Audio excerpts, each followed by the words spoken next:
Al-Hassan al-Basri, l'un des plus grands imams et ascètes de son époque, a rapporté une histoire bouleversante qui illustre à la fois la grandeur de la miséricorde divine et la valeur de la prière d'une mère sincère. Cette histoire, transmise à travers les siècles, demeure un rappel pour les cœurs, un avertissement pour ceux qui s'obstinent dans la désobéissance et un message d'espoir pour ceux qui recherchent le pardon de leur Seigneur. Il raconte qu'un jour, alors qu'il se tenait sur le bord d'une route à Médine, sous un soleil accablant et une chaleur écrasante, il aperçut au loin un cortège funèbre. Ce cortège n'était pas semblable aux autres, le cercueil était porté seulement par 4 hommes. Cette scène suscita son étonnement et il s'exclama en lui-même, « Voilà un cortège porté par seulement 4 hommes. Par Allah, je marcherai avec eux et je serai le 5e. » Il décida donc d'accompagner le défunt jusqu'à sa dernière demeure, animé d'un sentiment de compassion et du désir de participer à cette œuvre pieuse. Il suivit le cortège jusqu'au cimetière, observant avec attention la scène qui se déroulait devant lui. Après que le défunt fut enterré et que la terre recouvrit sa tombe, Al-Hassan s'adressa aux 4 porteurs et leur demanda avec étonnement, « Pourquoi n'êtes-vous que 4 à porter ce cortège, alors qu'habituellement les cortèges funèbres sont accompagnés de nombreux hommes de la famille, des voisins et des proches ?»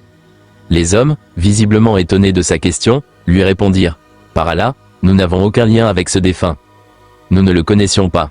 Une vieille femme nous a simplement sollicité, nous demandant de laver le corps, de l'envelopper dans son linceul, de le transporter et de l'enterrer. » Al-Hassan, surpris par cette révélation, dit alors, « Subhanallah. Même pour cette tâche, ce sont des étrangers rémunérés par cette femme qui ont porté le corps. Où est donc sa famille, où sont ses proches ?» Après l'enterrement, Al-Hassan observa attentivement la femme qui avait pris en charge les funérailles de cet homme. Elle se tenait seule près de la tombe, humble et brisée par la douleur. Elle s'agenouilla sur la terre encore fraîche, leva ses mains vers le ciel et, d'une voix tremblante mais emplie de sincérité, invoqua son Seigneur en disant, « Ô mon Seigneur, je n'ai personne en dehors de toi. Voici mon fils, celui qui t'a désobéi, dont le cœur est resté dur malgré tes rappels et tes signes. Il a osé transgresser tes commandements et a vécu dans l'égarement. Mais toi, ô mon Seigneur, je t'implore de lui accorder ta miséricorde et ton pardon. Ô toi qui es le plus clément, le plus miséricordieux, ne me prive pas de ton indulgence, car je n'ai d'autre refuge ni d'autre appui que toi. » En entendant cette prière, Al-Hassan vit le visage de la vieille femme s'illuminer malgré ses larmes. Ses pleurs abondants traduisant sa douleur se mêlaient à un sourire empreint de soulagement. Après avoir achevé son invocation, elle se leva et s'apprêta à partir. Étonné par ce contraste entre ses pleurs et son sourire, Al-Hassan la suivit et l'interpella. « Ô femme, je t'en supplie par Allah, dis-moi ce qui s'est réellement passé avec ton fils, car ton attitude et tes paroles m'ont profondément troublé. » La femme, d'abord réticente, lui dit, « Laisse-moi tranquille, tu ne peux pas comprendre l'épreuve que j'ai traversée. » Al-Hassan insista en déclarant, « Je suis Al-Hassan al-Basri, l'un des savants de la communauté musulmane. Peut-être qu'Allah me permettra de tirer une leçon de ton histoire et de la transmettre aux autres. » À ces mots, la femme s'adoucit et dit, « Puisque tu es un homme de science et de piété, je vais te révéler ce qui s'est passé. » Elle poursuivit, « Sache que ce défunt était mon fils. Toute la ville de Médine connaissait sa réputation. Il était connu comme un jeune homme désobéissant, insouciant, rebelle, qui n'a cessé de défier les commandements d'Allah. Sa vie entière fut marquée par la transgression et la négligence. Les gens le considéraient comme perdu, et personne ne voyait en lui une once de bien. Mais ce que les habitants de la ville ignoraient, c'est qu'avant sa mort, il avait fait retour à Allah.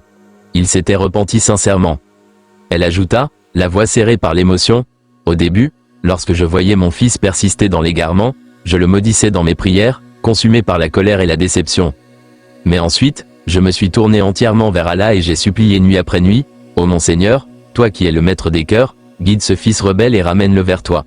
Je n'ai d'autre recours que toi. » Allah exauça ma prière, mais d'une manière qui me bouleversa. Mon fils fut atteint d'une maladie qui l'affaiblit au point de le clouer sur son lit. Cette épreuve fut pour lui le début d'un retour sincère vers son Créateur. La femme raconta ensuite les derniers instants de son fils. Alors que la mort approchait, il m'appela et me dit, « Ô ma mère, je t'en conjure par Allah, lorsque je mourrai, pose ma joue sur la terre et pose ton pied sur l'autre côté de mon visage. » Dis alors à haute voix, « Voilà la récompense de celui qui a désobéi à son Seigneur et a osé défier ses ordres. » Les larmes coulèrent sur le visage de la vieille femme alors qu'elle relatait ces paroles. J'ai fait exactement ce qu'il m'avait demandé. Puis, il me regarda avec un dernier regard empreint de regret et de repentir, et me dit, « Ô ma mère, ne révèle pas ma mort à nos proches. Car s'ils apprennent que je suis mort, ils ne prieront pas pour moi, ils ne demanderont pas à Allah de me pardonner, car ils ne m'ont jamais connu autrement que comme un pécheur.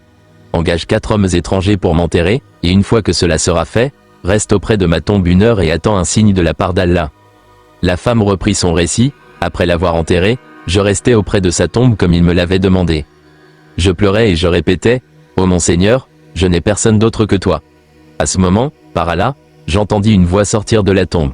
C'était celle de mon fils, reconnaissable entre toutes, qui me disait, « Ô ma mère, retourne chez toi, car j'ai trouvé auprès de mon Seigneur le plus noble et le plus généreux des généreux. Ô toi qui passes tes journées et tes nuits à désobéir à Allah, réfléchis donc, avec quel visage, avec quel pied oseras-tu te présenter devant lui ?» En entendant cela, Al-Hassan al-Basri fut bouleversé. Il comprit à travers cette histoire l'immensité de la miséricorde divine. Même celui qui avait passé sa vie dans la désobéissance, s'il se repent sincèrement avant sa mort, peut trouver auprès de son Seigneur un accueil empreint de clémence et de pardon. La supplication persistante d'une mère sincère, sa patience et sa confiance absolue en Allah avaient été acceptées, transformant le destin de son fils. Ce récit est en parfaite harmonie avec la parole divine révélée dans le Coran, dit « Ô mes serviteurs qui avez commis des excès à votre propre détriment, ne désespérez pas de la miséricorde d'Allah. Certes, Allah pardonne tous les péchés. Oui, c'est lui le pardonneur, le très miséricordieux. Revenez repentant vers votre Seigneur et soumettez-vous à lui, avant que le châtiment ne vienne à vous subitement, sans que vous ne le pressentiez. » Sourate Az-Zumar, versets 53 à 55. Cette histoire rappelle donc que nul ne doit désespérer de la miséricorde d'Allah, si grave que soit son péché. Le repentir sincère ouvre la porte du pardon, et les prières des proches, particulièrement celles des parents, ont un poids immense auprès d'Allah. Elle montre également qu'Allah exauce les supplications de ses serviteurs sincères et qu'il n'abandonne jamais celui qui l'invoque avec un cœur brisé et une confiance totale. Ainsi, la leçon transmise par Al-Hassan al-Basri à travers ce récit demeure éternelle, même celui qui a vécu dans l'égarement peut, par la grâce du repentir et la miséricorde divine, trouver la paix au moment de sa mort et au-delà.